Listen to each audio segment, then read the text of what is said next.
নমস্কার বন্ধুরা, কাবেরী রান্না করে তোমাদেরকে স্বাগত জানাই।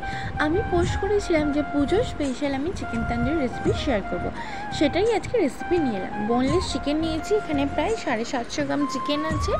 বাজারেই বললে পিস করে দেবে তন্দুরির পিস হিসাবে। আদা রসুন নিয়েছি, লেবুর রস মাখিয়ে রেখে দেবো প্রায় 30 থেকে 40 মিনিট। এখানে কিন্তু নুন ইউজ করছি না, নুন দিলে চিকেনের জলটা ছেড়ে দেবে, তাহলে ভালো লাগবে না খেতে। জল ঝরানো টক দই আমি এখানে প্রায় 250 গ্রাম টক দই ইউজ করেছি। লঙ্কা গুঁড়ো, হলুদ গুঁড়ো, ধনে জিরে গুঁড়ো, গরম মশলা গুঁড়ো, তান্দুরি মশলা, গোলমরিচ গুঁড়ো, সঙ্গে নিয়েছি কাসুরি মেথি পাউডার অথবা কাসুরি মেথি, সর্ষের তেল, স্বাদ অনুসারে নুন আর কাশ্মীরি লঙ্কা গুঁড়ো ভালো করে মিক্সড করে নিয়েছি। তারপরে আদা রসুন লেবুর রস মাখানো চিকেনটা এই ব্যাটারটার মধ্যে দিয়ে ভালো করে মাখিয়ে নিয়েছি। এর মধ্যে আমি একটা কাঠকয়লা ভালো করে গ্যাস ওভেনে অথবা ভালো করে গরম করে নিয়ে, যেন ধোঁয়া ওড়ার মতো গরম করে একটা বাটিতে রেখে তার মধ্যে ঘি দিয়ে দেবো এবং চিকেনটার মধ্যে রেখে ঢাকা চাপা দিয়ে রেখে দেবো প্রায় 2 ঘন্টা।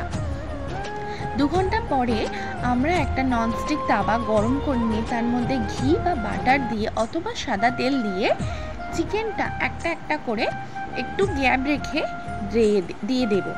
লো ফ্লেমে আমি এটা করব। লো ফ্লেমে করলে কি হবে, চিকেনটা খুব সুন্দরভাবে সিদ্ধ হবে এবং খেতে জুসি এবং ট্যাঙ্গি লাগবে।